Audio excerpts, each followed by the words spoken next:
आज हम बात करेंगे hotel silver oak which is located in Mount Abu.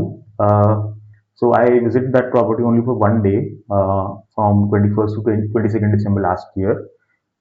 And here are my impressions. So it will be a very quick video and I don't have any footage to share, so just rely on my word of mouth, right? So yeah, so going in the same order, I'll just first about the location. So location is quite good. It is very close by to the Mall Road and also Nakki Lake. ज़्यादा दूर नहीं है, 2 kilometre ही हैं. And property थोड़ा सा उस road से right side आपको एक छोटी गली होती है, उसमें जाना पड़ता है. It is not on the main road जहाँ पे बाकी properties located, but it is still fine. छोटी property, it's very compact property. In the images when I was looking at make my trip और मुझे लग रहा था बहुत बड़ी प्रॉपर्टी है, लैविश वगैरह, लैविश प्रॉपर्टी है. But that is not the case. बहुत कॉम्पैक्ट प्रॉपर्टी है. पार्किंग स्पेस भी लिमिटेड है. थोड़ा सा वो गेटेड, जहाँ से गेट शुरू होता है प्रॉपर्टी का, उसमें थोड़ी सी कार वहाँ पर खड़े नहीं करने देते. आई थिंक साइड में एक एरिया है, वहाँ पे they actually allow the cars to park, right.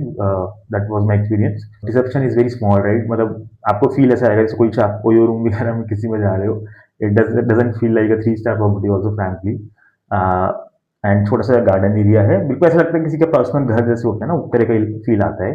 तो हम वहाँ पहुंचे थे आई थिंक 2:30-3 बजे. तो रिसेप्शन पे वो एक मैनुअल सा फॉर्म होता है, मतलब there is nothing printed you that you get it. कुछ ऐसे फॉर्म पे उन्होंने साइन वाइन करवाया, उसको कुछ ऐसे लिखा हुआ था उन्होंने पेन से, वही नाम वाम वो सब. फिर लगेज वगैरह जो था दैट वाज ट्रांसफर्ड. सो जिस पे रिसेप्शन है उसी पे हमें मिला था. तो room, if I talk about the room, I think is a decent sized room. I was not expecting that from this property. Washroom भी सही था. Partition, the glass partition was there in the washroom. Bed वगैरह सही था, मतलब सही था. It was good sized. One concern that I had and that was a main concern is के कोई वेंटिलेशन नहीं था रूम में, because my room didn't had that balcony और समथिंग लाइक दैट. तो ना हमें पता चल रात हो गई है या दिन हो गया, कुछ पता नहीं चल रहा था. मतलब इट लुक लाइक कि सब एक एक ही, या तो रात ही चल रही है या दिन ही चल रहा है. तो and we visited in let's say 21st December. तो आप सोचो रात को ऐसा था कि एसी की नीड हो रही थी, मतलब सफोकेशन हो रहा था. मतलब we were not able to sleep also. तो उसमें I would not say property गलती है, they have the limited space, तो ऑब्वियसली उसमें वो मैनेज कर रहे हैं. In terms of the room वो अच्छा ही था. मतलब I don't have any major sorry for that. Service भी सही थी. हमने कुछ फूड वगैरह ऑर्डर किया था, उसका मतलब टेस्ट वगैरह भी ठीक था. वो सर्विस भी फास्ट ही था. तो जो भी था. And then good thing is coffee maker में सारी जो coffee sachet and all. And then washroom में you had all the shampoo वगैरह सब कुछ दिया हुआ था उन्होंने. मतलब उसमें कुछ कंजूसी नहीं करी हुई थी. तो वो बोलने की जरूरत नहीं पड़ी. बड़ी बड़ी प्रॉपर्टीज में वो चीज़ बोलनी पड़ती है. एक्स्ट्रा ब्लैंकेट भी आपको एक कबर्ड में मिलता है. तो एक दो दो तीन चीजें, नॉट एमिनिटीज, एक्टिविटीज जो हो ये करवाते हैं. आई थिंक पपेट शो करवाते हैं शाम को 6-7 बजे, 6 से 8 के बीच में. वो एक इनका रहता है. देन एक सिंगर आता है आई थिंक इवनिंग में ही 8 बजे के आसपास. तो वो बॉन्ड फायर लगा के उधर में ही वो करता है. We didn't attend that because हमारा बहुत, we had a very long day, so we didn't attend that. But हाँ, वो म्यूजिक की वॉइस आ रही थी. One thing that was not very good in this property was the noise insulation, right. एक तो रूम ऐसा था कि जैसे नॉर्मली मैंने पहले वीडियोस में बोला है, रूम नॉर्मली होटल्स में कैसे होता है, जाते हो आप, राइट में वॉशरूम होता है, देन यू हैव अ जो lobby and then you have your room starts. इसमें ऐसा नहीं था. गेट खोलते ही बेड आपका वो सब है. तो इतना, मतलब आई थिंक पूरी रात हमें नॉइज आ रही थी. मतलब कभी बच्चे चिल्ला रहे हैं, कभी कुछ हो रहा है, पूरी नॉइज हमें आ रही थी. तो we were not able to sleep. तो it is a concern, major concern for me. In terms of parking मैंने बता ही दिया. वो साथ में एक इनका एरिया है, वहाँ पर देते हैं.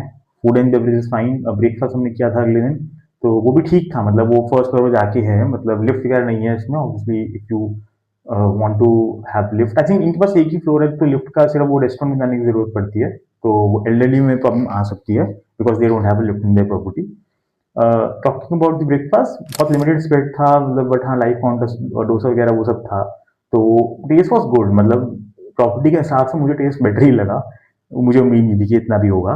तो when you have zero expectation, when you get something even fine, तो यू थिंक यार बहुत कुछ मिल गया है. तो उस तरह का एक्सपीरियंस था.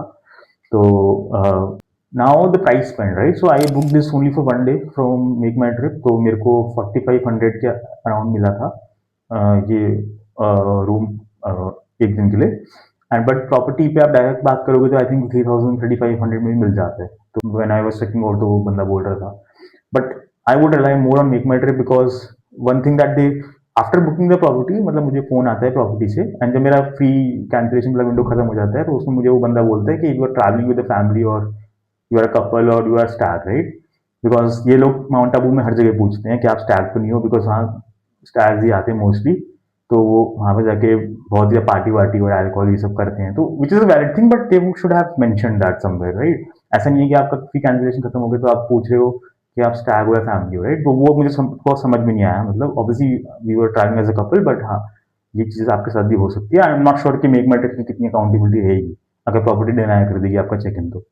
एंड ये बंदा बार बार पूछ भी रहा था, मतलब multiple times he was calling me and asking sir आप चेक इन कब कर रहे हो, मतलब ऐसा नॉर्मली होता नहीं है। तो प्रॉब्लम ऐसा कुछ हो सकता है कि लेट्स से अगर कोई बंदा नहीं कर पा रहा है तो वो कहीं और सेल कर देगा उस रूम को, ऐसा भी हो सकता है, मतलब बिकॉज ये छोटी प्रॉपर्टीज है जिसमें ये सब चीजें हो सकती हैं। बाकी वॉशरूम में मेरे को ऐसे I didn't talk about washroom, washroom में कोई प्रॉब्लम नहीं आया ऐसा कुछ। जेट प्रेशर, हाँ जेट प्रेशर ऑब्वियसली बहुत बहुत ज़्यादा कम था, तो वो तो इशू था। सही है, मतलब थोड़ा वॉशरूम में ऐसा है कि वो नहाते हो तो फिर वो ग्लास पार्टीशन जरूर है, बट वो पूरी वॉशरूम में थोड़ी गंदगी तो मच जाती है, तो आई एम नॉट श्योर वो थोड़ा सा लेवल्स ऐसे उन्होंने मेंटेन नहीं किया हुआ, तो वो भी इशू था। Now my take on this would be के if you are traveling to Mount Abu and you are not getting any good property, या फिर क्योंकि माउंट आबू में लिमिटेड प्रॉपर्टीज है, right? You don't have good properties and number भी कम ही है, तो अगर ये 3,000 2,500 में मिल रही है तो ठीक है, मतलब 3,000 से ऊपर तो मुझे सेंस नहीं लगता, मतलब 40% what I spent was on a higher side। तो but still I didn't have any option because वो थोड़ा सीजन का टाइम था। अगर आपको 3,000 में आपको मिल रही है या फिर आपको ट्रस्ट है, आप डायरेक्टली बात करके भी कर सकते हो, तो you should go for it. Otherwise मुझे फ्रैंकली मतलब इससे बेटर प्रॉपर्टी में मिल रही है तो आप उसको ही कंसिडर करो। इसके रिव्यूज बहुत पॉजिटिव हैं, मतलब on Google and everywhere, I am not sure why. हो सकता है कुछ लोगों को ये सूट करती हो, मतलब अगर आपको पूरे दिन बाहर रहना है तो शायद ये सूट कर देगी, बट फिर वही है, रात को भी आपको लॉबी में शोर वो तो आएगा ही, तो रिलैक्स तो आप नहीं कर पाओगे, मतलब अकॉर्डिंग टू मी। तो मेरा एक्सपीरियंस तो थोड़ा एवरेज ही रहा यहाँ पे, तो probably I would not recommend strongly to go for this property if you are getting better properties, right? Yeah, so pretty much this is my take, and thank you for watching, and in case you have any further queries or suggestions or thoughts, please feel free to drop in the comments. I'll appreciate that, right? Okay, bye, take care.